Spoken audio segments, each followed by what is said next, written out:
gentlemen, on behalf of the Institute for Czech Literature, I would like to welcome you to the second lecture of the Literary Forum series on the topic of writing and reading literary history. I'm especially pleased to welcome Professor David Wallace from the University of Pennsylvania, the author of Europe, Literary History, and many other works, as today's guest. And on an organizational note, I would like to remind you that there will be an opportunity to ask questions after the lecture, and that we will offer the lecture in recorded form for those who cannot attend now. So thank you for joining us. And I would like now to turn the floor over to my colleague Matouš Jaluška, who will introduce our guest today. Yes, as Dalibor said, David Wallace has been professor of English at the University of Pennsylvania since 1996. His scholarly endeavor is focused on literature of medieval Europe, especially on Geoffrey Chaucer and Dante Alighieri. He also strives to make the medieval text accessible, including through his own oral performance, and he also strives to secure a viable future for emerging scholars in the field. In 2019, he was awarded the Sir Israel Golan's Prize for Early English Studies by the British Academy, and in 2018, through 19, he served as president of the Medieval Academy of America. Today, as it was mentioned, he is with us mainly as the editor of several rather extensive volumes of literary history, including the Cambridge History of Medieval English Literature, published in 1999, Europe, a Literary History, published in 2016 with new edition, which appeared last year. His new project is named National Epics. It is planned as a collaborative work of more than 80 chapters dealing with narratives that the national communities keep telling to and about themselves. And it is in preparation right now. So, David, thank you very much for being with us now. And the virtual floor is yours, please. Thank you, Matouš, and thank you, Dalibor, and thank you, Lenka, for the facilitations. Thanks for inviting me to speak with you today. I should say that my first academic contact with Prague came in April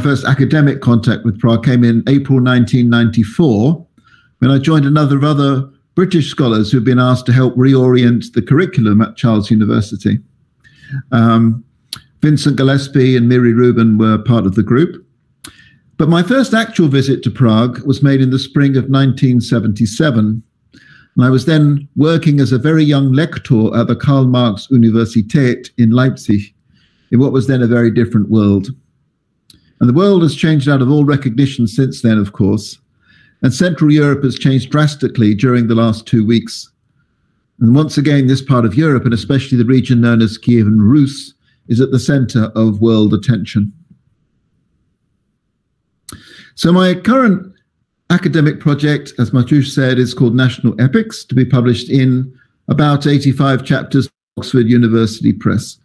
I've got to say, Oxford is a very flexible press. It lets you add and subtract and do things with word count that other presses won't do. So they're a very good press to work with.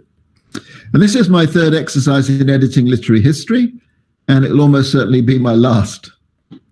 All three projects are collaborative, which reflects the fundamental commitment I have to the sharing of philological and local expertise.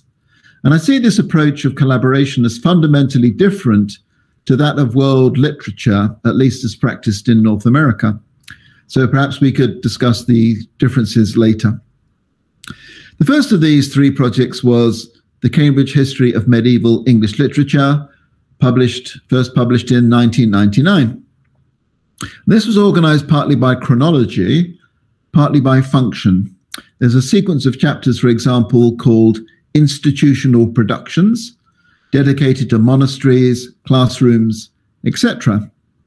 The 33 contributors cover writing in Wales, Scotland, and Ireland, though there's some suggestion that these chapters are bolted on to an English mainframe. This volume effectively succeeded the Cambridge History of English Literature edited by A.W. Ward and A.R. Waller, which began in 1907 and was in print until the 1970s. I think both of those scholars were knighted, which doesn't happen anymore to scholars.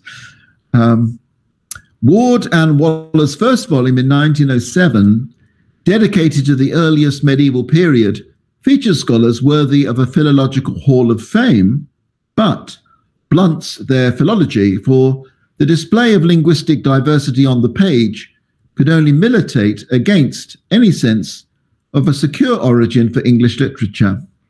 Anglo-Saxon is thus represented only in the translations of the Reverend Stopford Brooke, chaplain in ordinary to Queen Victoria. So that was the Victorian dilemma. Have great philologists at hand, but you daren't let them exercise their skills because it would make England seem too diverse in its languages. The Cambridge History of the British Empire got going in 1929, concluding its work in 8 volumes some 30 years later, with resonant words from Thomas Babington Macaulay's History of England from 1848 to 1861. Quote, "Nothing in the early history of Britain indicated the greatness which she was destined to attain." You may be interested to know that there is soon to be a new collaborative volume called Literary Beginnings in the European Middle Ages, edited by Mark Chinkar and Christopher Young, and to be published by Cambridge University Press a few months from now. And it contains a chapter by Julia Verkolontsev on Czech and Croatian, and a chapter by Simon Franklin on East Slavonic. And it's a very good volume. This audience will be well aware of the rich and complex entanglement between English literature and the literatures of Prague and of Bohemia, owing both to the European celebrity of Charles IV and the marriage of his daughter Anne to Richard II of England.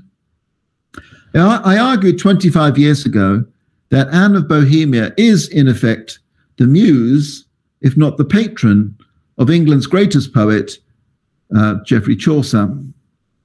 And there is soon to be a very exciting new volume edited by Peter Brown and Jan Čermák called England and Bohemia in the Age of Chaucer. It's well known, of course, that Professor Anne Hudson of Oxford University more or less invented the field of modern Lollard studies by discovering so many works of English provenance in Czech and Viennese libraries.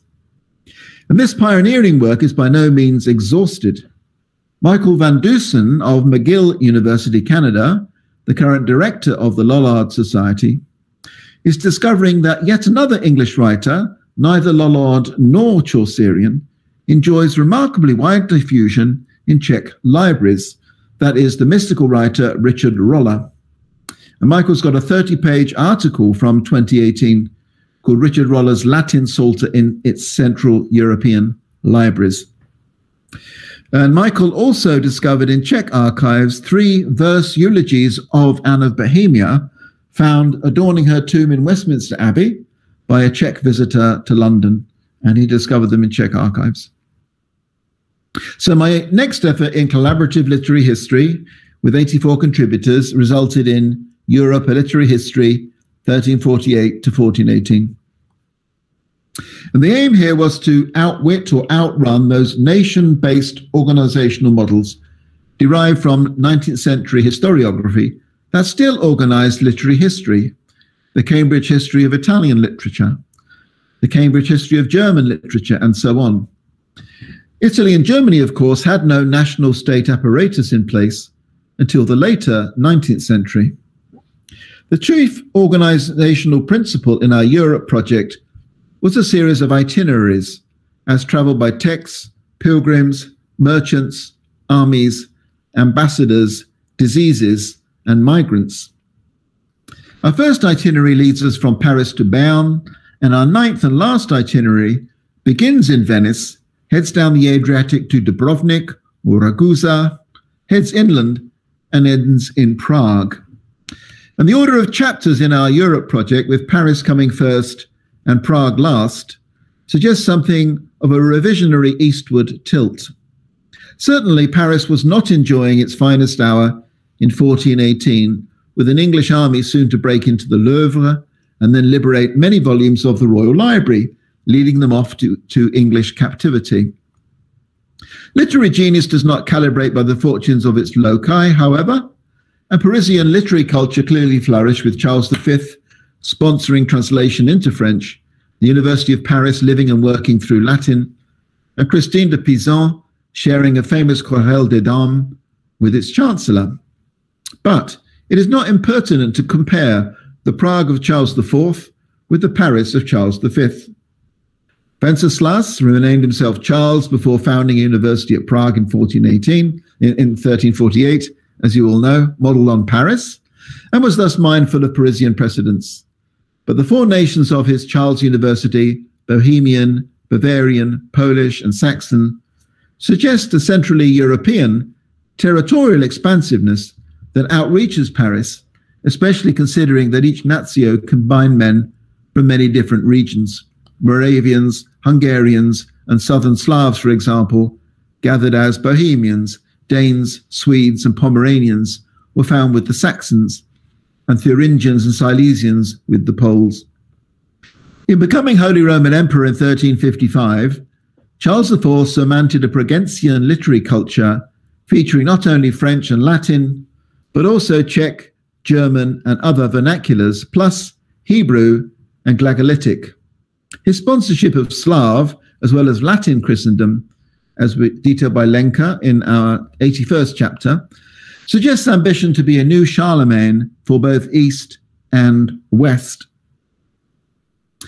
And if Christine de Pizan emerges as a representative but extraordinary Parisian at the end of our period, Prague produces Jan Hus. His Latin and vernacular writings, his shared invention of diacritical orthography, and his polemics on academic nationes will help shape text, belief, and politics for centuries to come. And I apologize for telling you what you all, of course, know in Prague, but I am just paying due homage, right? Like a pilgrim almost, as if I were actually among you. So on its first publication, this eastward extension of Europe, A Literary History, was controversial, although it was defended by the notion that no region can be studied except with reference to what it imagines to be its outside. Recent years, however, have seen increasing reference to Eurasian space, and this is increasingly revolutionizing the scope of my own thinking and teaching at the University of Pennsylvania. I think this is a remarkable development. 5 years ago, you hardly heard the term Eurasian, and now you hear it all the time. And my own teaching at Penn is certainly reflecting that in modifications of what I actually teach now.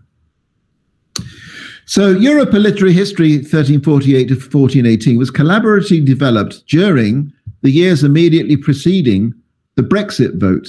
It appeared 2 weeks after that vote effectively, if fantastically or fantastically, returned England to the Victorian world of Thomas Babington Macaulay. And I reflect rather ruefully on this state of affairs in prefacing the 2021 paperback edition. I put that on academia.edu, that 2021 preface. And we're seeing now in recent weeks the sad consequences of the 2016 referendum as Boris Johnson, who led the case for leave, attempts to exert influence on events in East Central Europe from an offshore island, England, that is no longer part of the European Union.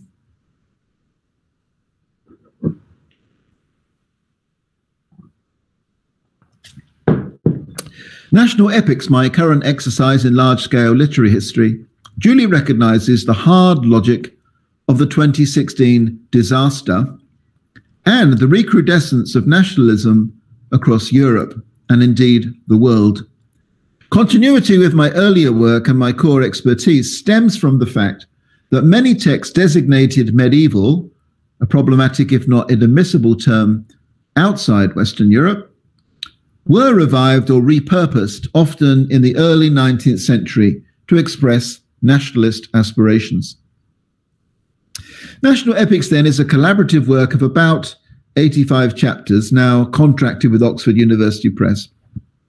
And it's developing in parallel with a web-based project at the Price Lab for Digital Humanities at the University of Pennsylvania, nationalepics.com, which you can now find online. And I put the address in the chat. You just need to paste it into your browser. National epics will run from Albania and Algeria to Vietnam and Wales, an alphabetical organization that reproduces the sovereign Olympian starkness of nationalism. Each contributor has been invited to adopt, so to speak, one nation and to write a chapter for national epics. They will also contribute to the website, beginning with a 300-word summary or prospectus of their chapter.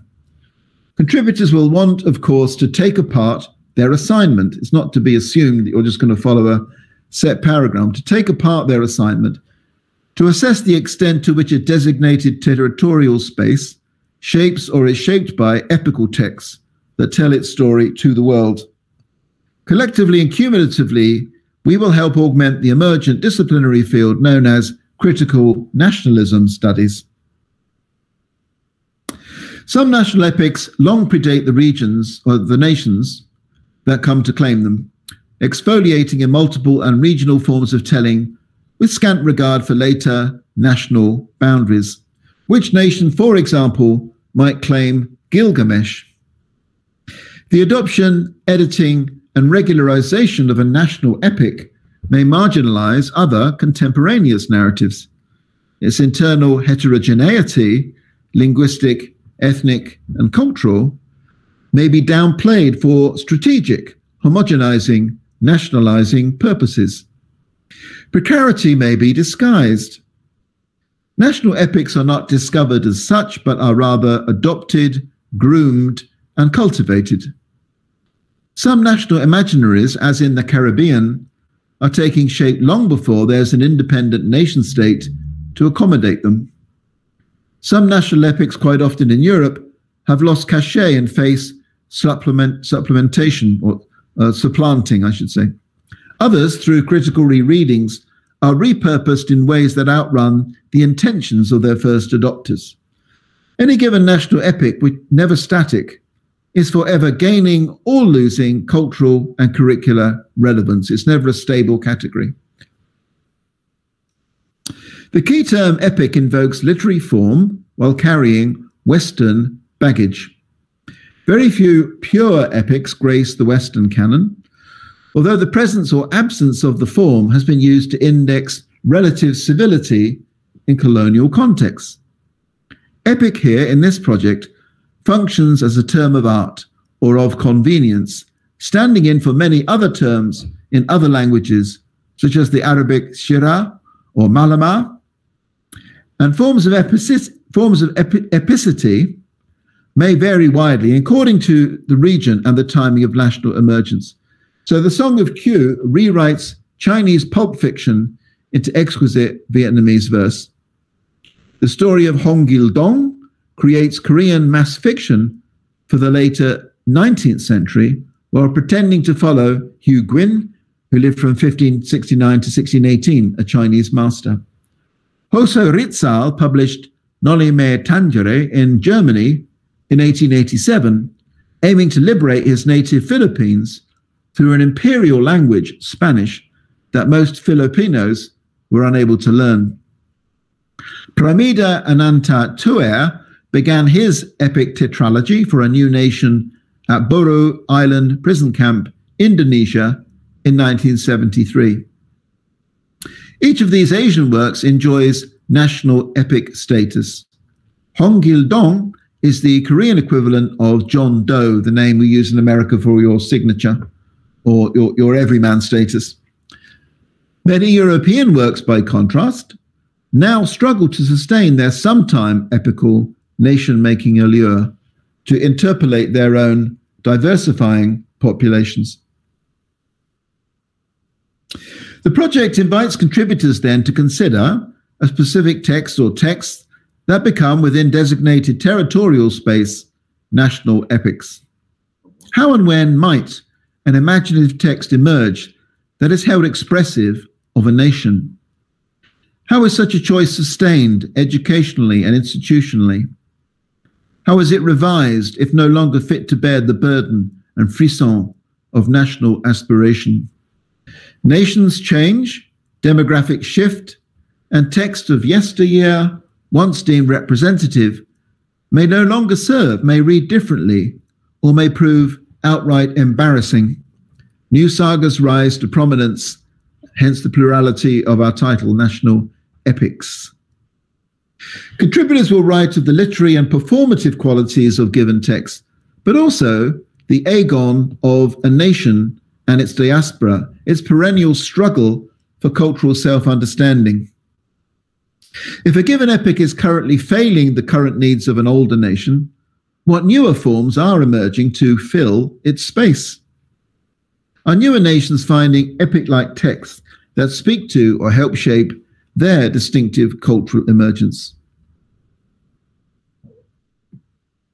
The turn to nationalism signaled by this project's title might seem surprising or counterintuitive, especially given the itinerary model of the earlier project. Globalism has become the default mechanism of academic discourse and literary history. Global antiquity, global modernity, the global Middle Ages. I think it's a term used in an incredibly lazy, unthinking way. National epic seeks not to deny the validity of such approaches, but rather to complement them. Where it's evident that within current conditions of warp speed global connectivity, cultural and political forms of nationalism are ascendant. 5G networks proliferate, but with growing suspicion of the builders.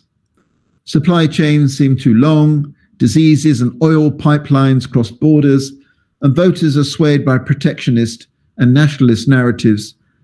Initiatives in transnational partnership, treaty keeping, and conservation have been in retreat. Populism and dictatorship, often racially inflected, have been on the rise. Classical Marxism wrongly supposed that globalizing capitalism would render nationalism obsolete, or that workers would favor class solidarity over national identity. Vaccination priorities against the borderless threat of COVID-19 have defaulted to nation-based approaches. By the year 2040, according to one scenario, the world may regress into separate silos, a retreat to subnational ethnic and religious identities. It thus seems timely to undertake a major collaborative review of the cultural mechanisms of nationalism.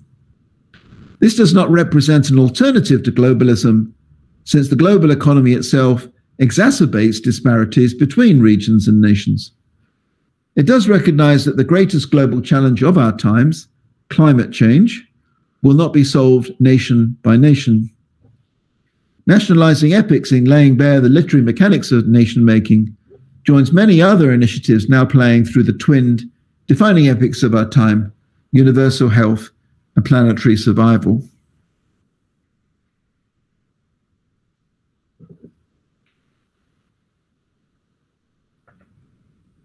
Each chapter will trace its own particular logic of development. For many Western European countries, the championing of a representative epic, often a medieval text, occurred most intensively in the 19th century, as said, a period of urgent nationalist self-cultivation. Choices made then and sometimes legislated into national and colonial curricula may not be wearing well, especially if descendants of former colonial subjects now form part of the homeland population. How might the Chanson de Roland be taught today in French schools as it was universally a century ago, given its anti-Muslim animus, its hostility to North Africans, its racial stereotyping? They did pass an act of parliament to compel the study of the Song of Roland in French schools in the later 19th century. Can the Cantar del Mio Cid, sharing some of this stereotyping, stand alone for Spain, as it did under Francisco Franco, or must it be supplemented, say, with Don Quixote and with later texts? Can a Castilian text represent all of Spain? Would Germany wish to recognize anything of itself in the Nibelungenlied, with Wagnerian inflections added from Old Norse sources? Or would the Germany author turn to Weimar, home to Goethe, and to brilliant philologists whose neo-medievalism helped shape national aspirations? Or is a newly unified and diversified Germany, now home to 5 million Muslims, seeking to refashion a quite different cultural account of itself.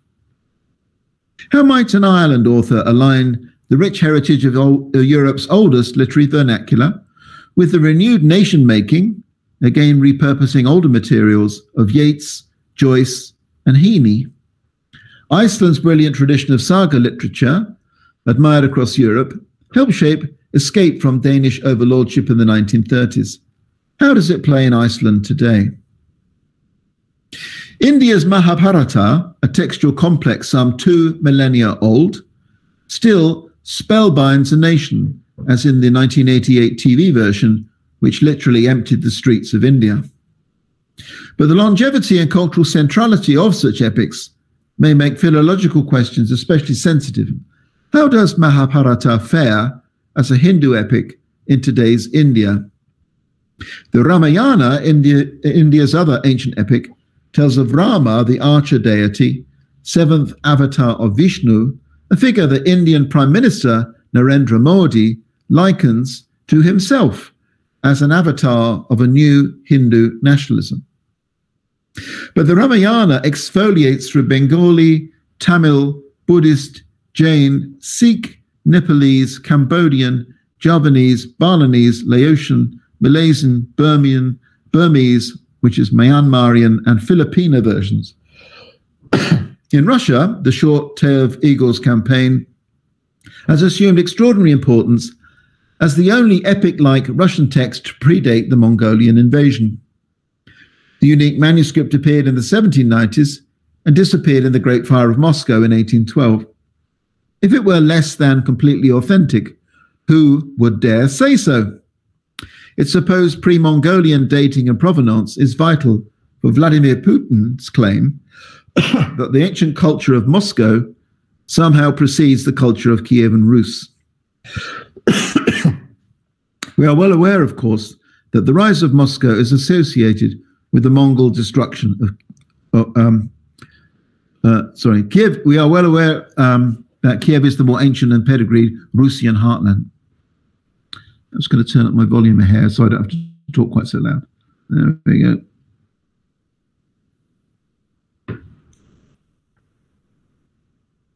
But the persuasive and emotive power of the tale of Igor's campaign as a national epic of Russia is hardly to be doubted.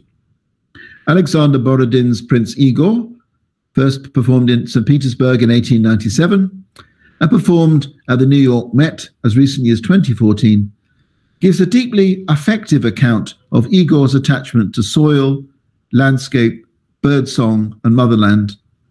Its Polovtsian dances played a key role in the opening ceremony of the Sochi Winter Olympics in 2014. Each contributor to national epics has been given a free hand to determine which texts exactly play a crucial role for their particular nation. And I would say this is important to underline. As an editor, I simply turn over the questions to the contributors to see what they'll make of them. I don't present a kind of a blueprint. We might first turn to Ukraine on the website and find that Professor George Grabowitz of Harvard selects first Ivan Kolyevsky's poem Enneada, published in 1798 as a travesty of Virgil's Aeneid, and then Taras Shevchenko's early poem Hledáním, published in 1842.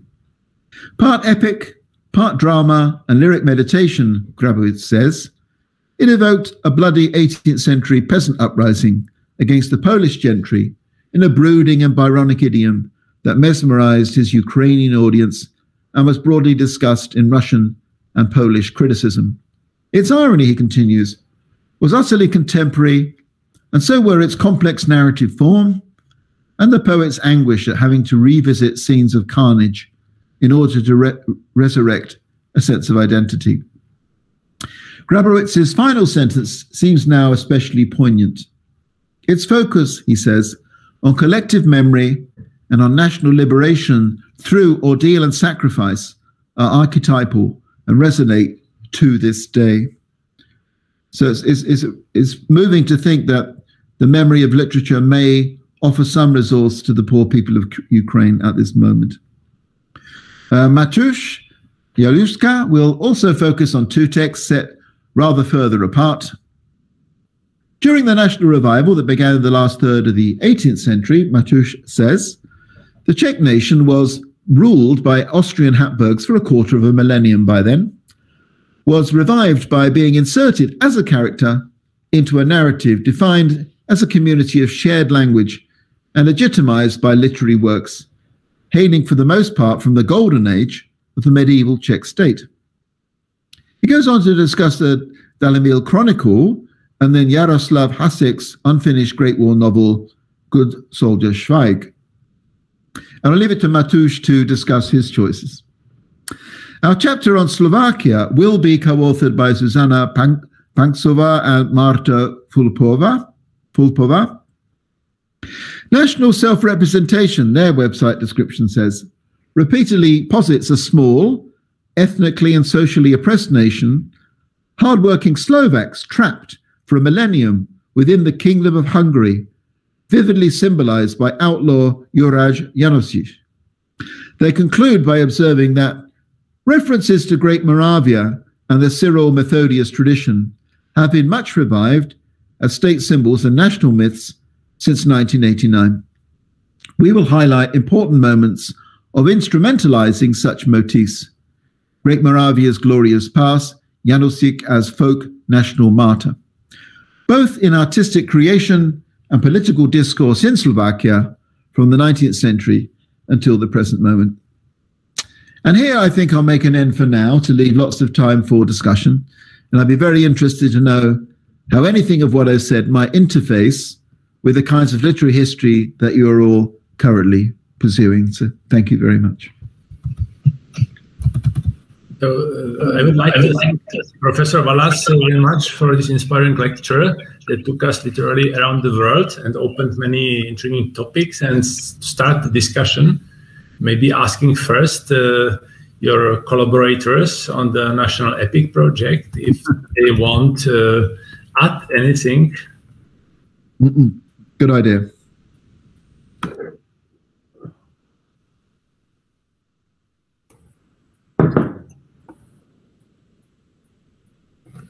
Well, I have nothing to add, but I have questions to be asked, perhaps in line with this particular seminar and with this cycle of lectures.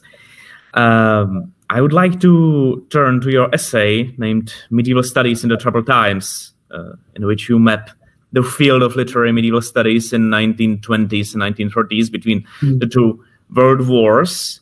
I think this is a really, really interesting and important epoch for us, before that great medievalist undertakings like Ernst Robert Curtius, European literature and Latin literature and such things, and before Leo Spitzer and Auerbach. In that essay about medieval studies in the troubled times, I have found an interesting passage about R.W. Chambers' comparatism that, in your words, breeds humility and goes beyond Eurocentrism, conferring a greater value to a Chinese pottery statue than to the Lindisfarne book. It's in English context, of course, while yet celebrating the long reach of English imperium. Oh, got to freeze up. Matouš just froze up. Danko, we have a technical issue, I think.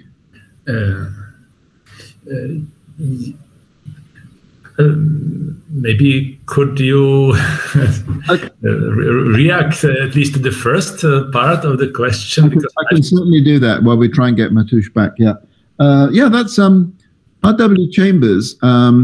Is a literary scholar, and he was based in the British Museum because the British Museum also, the British Library, as was, it was very easy to just wander and just go and look at other artifacts from around the world.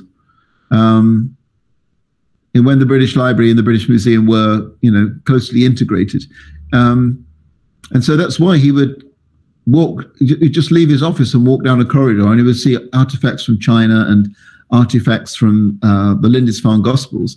In a way, the way that we've now developed libraries to be set apart from museums, in a sense, is a regressive move.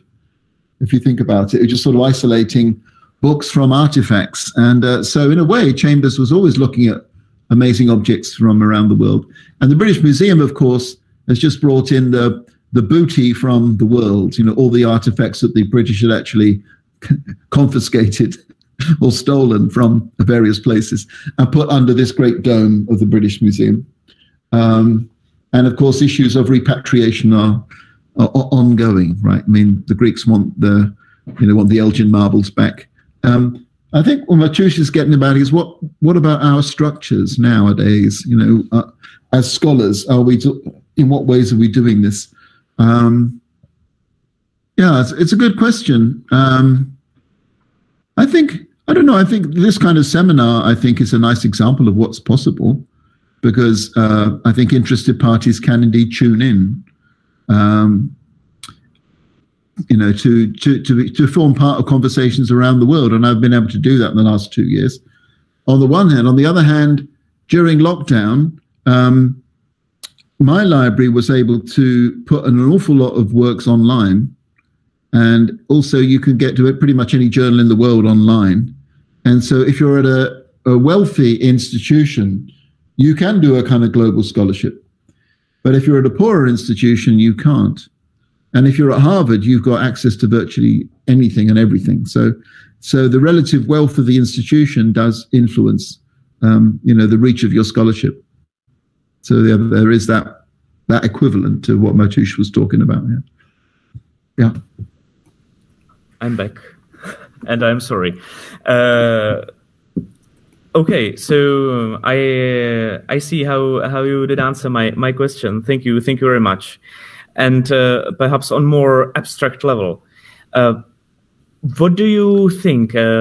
How can we, as a literary scholars, disregarding wealth of particular institutions and practicalities of obtaining our texts, how can we establish something like that imperium that you are writing about in the case of R.W. Chambers, as a place where we can appropriate things, perhaps a sphere in which we can be able to understand them and compare one thing with the other?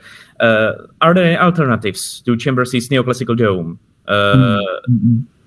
What did you use? What did prove practical in the projects that you have led as tertium comparationis, as some common ground to show the things that you want to show? Well, I think a real form of imperium nowadays is the English language and English language scholarship, right? So the sense that the rest of the world has to speak in English to get noticed, or the kind of work I think that David Damrosch does at Columbia. He's got a book called Around the World in 80 Books, which is sort of is still there? I think Matoush might have frozen again. Anyway, so the sense that you teach and study a book as it's translated into English. And his latest book, Around the World in 80 Books, is published by Penguin and has little pictures of Penguin paperbacks all the way through the book, so that you can go and buy the Penguin. So that's a form of real kind of commercial imperium, I think. What I try always to do is to collaborate and to go to people, if possible, in country. There are some practical difficulties with that, but certainly experts in the language. And we talked about the difficulties of transmission and communication. They're not to be underestimated. So for the chapter on Ethiopia, for example, I've got a colleague who's an Ethiopian, and he put me in contact with people in Abyss and other places. But communications are difficult. People have often got other things on their mind. And the bandwidth available for all 55 African countries is less than the bandwidth of Norway. So that's another limit on it. So my default is then to try and ask people with a real deep facility and knowledge of the language. And the Ethiopia chapter is going to be co-authored by 2 scholars based in Germany. And so those kind of compromises you have to make all the time. So that's my small answer to your larger enterprise, Matush, I think is much grander. All I can do is try and honor local knowledge, local philology, which I've always been committed to. Yeah. Mm-hmm. Yeah. Thank you. Do we have any other questions for David Wallace? I'd love to hear from Marta. I see that she's here. It would be great to see if she's something to say. Thank you very much. We've never met, but hello. Nice to meet you. Hello. Thank you very much. Nice to meet you. I have no questions for this moment. Good. All right.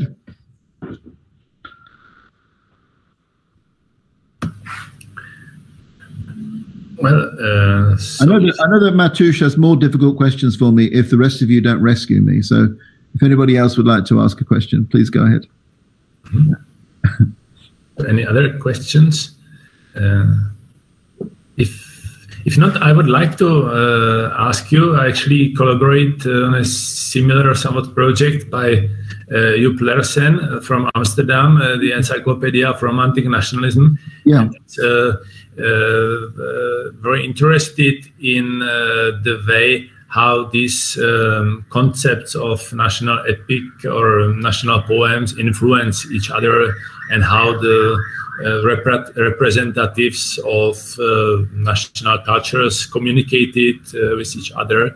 So how do you deal in your project with the cross-cultural or intercultural communication within this framework of development of national epics? Yeah, I mean, that is a very important project based in Amsterdam. It's a very impressive work. I think what I'm particularly interested is in the phenomenon of nationalism. It is absurd when you've got a literary text that appeals to many different cultures, when you try and put a kind of ring around it of national boundary and call it your national epic, if you like. And so it's important to have other complementary studies that show how one text associated with one country is in fact one that is shared by very many. And particularly acute, for example, in places like Iraq, where countries are just lines drawn on the ground by administrators from colonial powers in the early 20th century. And yet nations do always try and find a particular classic for their or epic for their country. Yeah. I would say the Amsterdam project is involved in a kind of internationalism and is very fruitful. I would see it as complementary. What I'm interested is in the efforts to build a kind of specifically nation-based, of course, not always a positive thing. There's a lovely example on the website of Kyrgyzstan, if you take a look at that. And if you watch the opening of the last Winter Olympics, Beijing, you'll see that the Chinese paraded in 55 national costumes, 55. And some of them were slightly alarming, like the Koreans were rather alarmed to see somebody dressed in the Korean national dress. It's sort of like China saying, we are really all these nations, right? And Kyrgyzstan has got an ancient epic of Manas, which they're very proud of, and they really, really unite around that epic. It really gives them a sense of national identity. And what the Chinese have done is they got one person to perform it in the 1960s, and they created a text. And ever since, they've had people recopying this one performance over and over and over. And they've done it so often now, they've now created an archive of Manas, which they now see under UNESCO terms as one of their regional cultural products. So it's a kind of extraordinary kind of political commitment to sort of claw that into the Chinese area, and in a sense to take it away, or to say that Kyrgyzstan isn't really a distinctive national entity. So those kind of fights over what is national patrimony can be very acute and very informative. Yeah. Maybe one more question. You teach in Pennsylvania. What is the American national epic, and how does it work in the United States culture, in your opinion? That's a very difficult question. I usually just have a discussion session for what on earth is the American epic, the American national epic. And of course, who you choose to answer this question is always politically sensitive, right? I embarrassed my colleagues by saying 100 years ago, the national epic, well, there are two. There was the Song of Hiawatha, in which Longfellow attempted to represent Native American speech by importing a meter from Finland, from the Kalevala, and then, Hiawatha, laughing water. It's got a very weird beat, which he thought was like a Native American drum beat. Now, that is surely a repudiated national epic. And then you've got D.W. Griffith's film, The Birth of a Nation, the first really epical length film about, the supposed early days of America and its emergence from civil war, involving the Ku Klux Klan riding like medieval horsemen and inspiring the Ku Klux Klan to expand to 4 million followers. And it was the first ever movie played at the White House, Birth of a Nation, in the presence of President Wilson. So that's another national epic of America. So those are pretty embarrassing facts, which I think need to be laid out there. But who I asked to write the chapter is my colleague Thaddeus Davis, who is an African-Americanist. And so she gets to consider all these things and to think, has Toni Morrison done something that has, in a sense, taken its place? Has Hamilton, the musical, become, in effect, the national epic with which young Americans identify? And so the point of is always to just sift through the questions, really. It's not like we hand out medals at the end of each chapter. It's like immensely complex. And the second part of your question is, I think actually one thing I love about teaching in America is you can actually change curriculum rather more quickly than you can in England, at least. So I've been teaching national epics for 3 iterations now, and it used to be fairly tightly centered on Western Europe. We would start with the Song of Roland. We do the Cid. We would do Beowulf. We would do maybe Walter Scott. We would do something Irish. And I still do begin there, but then I move from Ireland to Iceland. We do the saga. And then we go to Russia. We go to Russia, Song of Igor. And then we go to Mongolia. And one of the nice things you can do is invite your colleagues in to teach classes with you or for you. So we have a scholar of Mongolian called Chris Atwood, who's doing the new Penguin translation. And then we go to India, which is a nice progression, following Mongol culture with Devon Patel. And then after this is now spring break, when I go back, we'll be doing Korea, Vietnam, China, Journey to the West. And then for the first time, we'll be doing the Latin American epic Popol Vuh. And this reflects the demographic of the classroom. I just look who's enrolled. I have 5 Asian American students in the class of 15. And I asked them, what would you like to study in the latter part of the class? And so these are the votes I get. And I have for the first time 2 Latin American students, and they wanted something from Latin America. So that's a flexibility in curriculum. Maybe I don't know whether you have that in the Czech or not. I don't know. But that's how it's certainly influencing my my teaching. Yeah. Thank you very much. Does anyone else has any question? Tell me if how do things work where you teach? Is there a flexibility of adaptation in curriculum, or do you have to go through more deliberate steps to change things? How do things work for you? Well, maybe this would be more a question from Mateusz Jaluszka, because I do not teach at the moment, unfortunately. I think there is even greater freedom than in the United States about particular things that you go through in one course. I think you can basically make it as you like, and in dialogue with students. Maybe that's a nice legacy of the 1990s, as I say, when I first came to Prague, and there was a sense of reforming curriculum, just sort of like trying new things out. Maybe that spirit has stayed. Things have not ossified into one curriculum, one fixed curriculum, but the sense that you can keep experimenting. It also depends on the particular subject. I teach comparative literature, and we have 10 or 15 people in class, and then you can really establish a dialogue. But on Czech studies, there are 100 people, for example. So that's more ossified, let's say. Right, okay. We have maybe time for one more question, if anyone wants to ask David Wallace.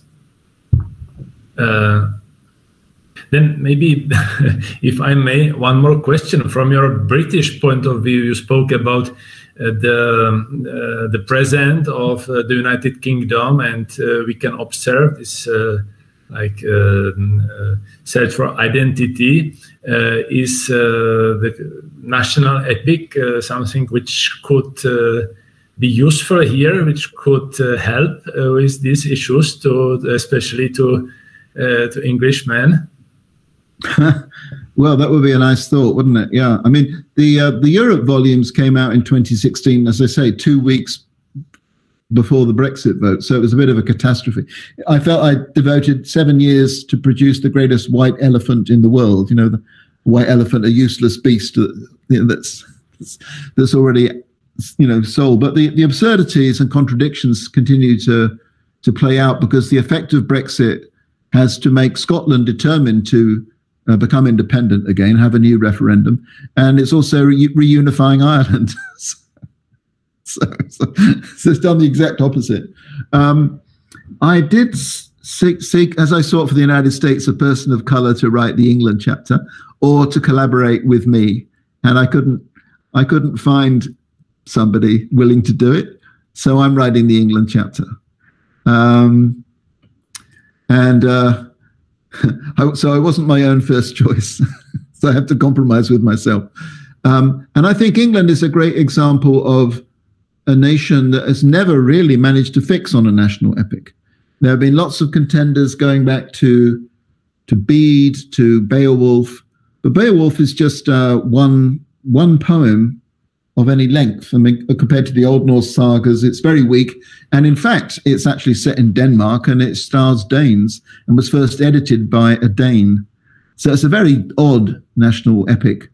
And then you go through Spenser's Faerie Queen. He tried to create a national epic for Queen Elizabeth while living on his estates in Ireland. And that didn't catch on. Milton is too eccentric theologically. Blake is very eccentric, but very brilliant. There have been contenders. So I think, again, as we get to the 1930s, you get somebody like Tolkien. Tolkien really both promoting Beowulf, as he does, but also seeing a gap. He said there never has been a real English national epic, and we've only got Beowulf, and it's not long enough. Maybe I'll write The Lord of the Rings. So I think that was a belated attempt to create a kind of national epic. And it's not been wholly successful. But there is a text or group of texts which I think effectively function as the national epic of England, and always have done. And in fact, it's very fortunate that they do. But I won't reveal what that is. Yeah, you'll have to buy the book.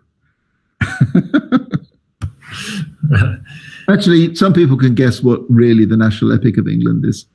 So, yeah. Well, then I'm looking forward to reading your book. And if you have no other questions, that was a really nice hour with you. And thank you for so many insights into your project. And we hope to welcome you soon in Prague as well. And that would be lovely. I would so much enjoy that. And good luck to us all in the next yeah, I'm going to need a lot of luck, I think. But yeah. And I'm sure if we meet up in person, we will be able to discuss even with more of us and with more energy. So thanks a lot, and thank you for joining us, everyone. And please come back, the others, next month for the lecture by Pavel Janoušek. So have a nice evening and goodbye. Thank you. Thank you all very much. Thank you very much. Bye. Thank you.